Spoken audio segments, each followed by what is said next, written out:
ಆತ್ಮೀಯ H16 ಅರ್ಥಾತ್ ಸಿದ್ದರಾಮ್ ವೀಕ್ಷಕರಿಗೆ ಸ್ವಾಗತ. ನಾನು ನಿಮ್ಮವ MI ಅದು ಮಲ್ಲಪ್ಪ ಜೋತಾವ. ಆತ್ಮೀಯರೇ, ಮೈಕ್ರೋ ಫೈನಾನ್ಸ್ ದೊಡ್ಡ ಸುದ್ದಿ ಆಗಿತ್ತು, ಈಗಲೂ ಸುದ್ದಿ ಅದ. ಅದು ಸಣ್ಣ ಸಣ್ಣ ಒಂದು ವ್ಯಾಪಾರಿಗಳಿಗೆ, ಇನ್ನುಳಿದವರಿಗೆ ಸಾಲ ಕೊಟ್ಟು, ಕಿರು ಸಾಲ ಮದಿಷ್ಟು ಈ ದೇಶದ ಅಭಿವೃದ್ಧಿ ಆಗಬಹುದು ತಿಳ್ಕೊಂಡೇನೋ ಅವಕಾಶಗಳು ಮಾಡಿಕೊಟ್ಟಿತ್ತು. ಆದರೆ ಇಲ್ಲೇ ಏನಾಗಿದೆಪ್ಪ ಅಂದ್ರೆ ದುರುಪಯೋಗ ಸಾಕಷ್ಟು ಆಗ್ಯದ. ಜೊತೆಗೆ ಸಾಲ ಕೊಟ್ಟಂಥವರು ಬಡ್ಡಿ ದರದಲ್ಲೂ ಸಾಕಷ್ಟು ಹೆಚ್ಚು ಮಾಡೋದು, ಕಿರುಕುಳ ಮಾಡೋದು, ಮತ್ತೇನೋ ಮಾಡೋದು, ನಿರಂತರ ತುಂಬ್ತಾ ಬಂದಾಗ ಎಲ್ಲೂ ಕೆಲವು ಅಲ್ಲಿ ಏನಪ್ಪ ಒಂದಿಷ್ಟು ತಡೆ ಆದರೆ ಅವುಗಳ ಬಗ್ಗೆ ಕಿರುಕುಳ ಕೊಡುವಂಥದ್ದು, ವಸೂಲಿ ಮಾಡುವಂಥದ್ದು ಎಲ್ಲ ದಿನ ನೋಡಿ ಸಾಕಾಗಿತ್ತು. ಹೆಚ್ಚು ಕಡಿಮೆ ಒಂದು 30-40 ಜನ ಈ ಒಂದು ಹೊಡೆದಲ್ಲಿ ಸತ್ತು ಹೋದರು ಅನ್ನೋದು ಕೇಳಿಬರುವ ಒಂದು ಸತ್ಯ. ಇಲ್ಲ, ಈ ಮಾತನ್ನು ಯಾಕೆ ಹೇಳ್ತಾ ಇದ್ದೀನಪ್ಪ ಅಂತಂದ್ರೆ, ಮೈಕ್ರೋ ಫೈನಾನ್ಸು ಈ ದೇಶದ ಅಭಿವೃದ್ಧಿ ಕಾರಣ ಆಗಬೇಕಾಗಿತ್ತು.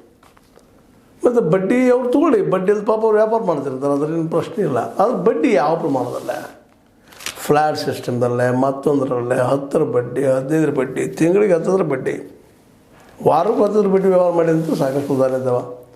ಈ ಒಂದು ಕಂಪ್ನಿಗಳಿಂದಾಗಿ, ಈ ಮೈಕ್ರೋ ಫೈನಾನ್ಸ್ಗಳಿಂದಾಗಿ ಕೆಲವೊಂದು ಇಲ್ಲಿಗಲ್ ಆಗಿ ಕೆಲವೊಂದು ಫೈನಾನ್ಸ್ ಕೊಟ್ಕೊಂಡಿದ್ರು ರೀ.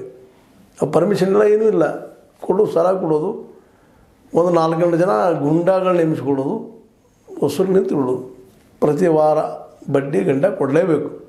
ಇಲ್ಲ ಅಂದರೆ ಮರುವಾರ ಮತ್ತು ಡಬಲ್ ಆಯ್ತದೆ, ದಂಡ ಕೊಡಬೇಕು. ಅದನ್ನು ಮರುವಾರ ಮತ್ತು ದಂಡ ಕೊಡಿಸ್ಬೇಕು. ಏನಿದು RBI ಕಾನೂನು ಎಲ್ಲ ಗಾಳಿಗೆ ಸುರಿ ಹೋಗ್ಬಿಟ್ಟಿದ್ರು. ಮತ್ತು ಜನ ಕೇಳಕ್ಕೆ ಹೋದ್ರೆ ಈ ಜನ ಸ್ಪಂದನೆ ಆಗ್ತಾ ಇರಲಿಲ್ಲ. ಪೊಲೀಸ್ ಸ್ಟೇಷನ್ದಲ್ಲಿ ಪೊಲೀಸರು ಕೇಸ್ಗಳು ಹಿಡಿತಾ ಇರಲಿಲ್ಲ. ಸಾಲ ತೊಗೊಂಡ್ರೆ ಕೊಟ್ಬಿಡ್ಬೇಕು ಬಾ ಮಕ್ಕಳ್ರ ಅಂತೇಳಿ ದಬಾಸಿದ್ರು ವಿನಃ ಆ ಸಾಲದ ರೂಪರೇಷೆಯನ್ನು ಹೆಂಗೆ ತೊಗೊಂಡ್ರಿ, ಎಷ್ಟು ಕೊಟ್ರಿ, ಯಾವುದು ಹೆಚ್ಚು ಕೊಡ್ತಾ ಇರಲಿಲ್ಲ. ಹೀಗಾಗಿ ಅದರಲ್ಲೂ ಈ ಒಂದು ಇಂಥ ವ್ಯವಹಾರದಲ್ಲೇ ಪೊಲೀಸ್ ಮತ್ತು ಆ ಕಂಪ್ನಿ ನಡಕ್ಕೆ ಒಂದು ರೀತಿ ವ್ಯವಹಾರಗಳು ನಡೆದು ಹೋಗಿಬಿಟ್ಟಿರ್ತಾವೆ. ಹೀಗಾಗಿ ವಿಶೇಷವಾಗಿ ಜನಸಾಮಾನ್ಯ ಜೊತೆ ಪೊಲೀಸರು ಖಂಡಿತ ಕಡಿಮೆ. ಯಾಕಂದರೆ ಕಂಪ್ಲೇಂಟ್ ಕೊಟ್ಟರು ಕಂಪ್ಲೇಂಟ್ ತೊಗೊಳ್ಳೋ ಸ್ಥಿತಿಯಲ್ಲಿ ಅನೇಕ ಪೊಲೀಸ್ ಠಾಣೆಗಳ ಉದಾಹರಣೆಗಳಿದ್ದಾವೆ. ಪಾಪ ಜನಸಾಮಾನ್ಯರು ಹೋಗೋದು ಮತ್ತು ಇವ್ರನ್ನ ಬೈದು ಕಳಿಸ್ಬಿಡೋದು. ಅಲ್ಲೋ ಸಾಲ ತೊಗೊಂಬಂದು ಗೊತ್ತಾಗಲಿಲ್ಲ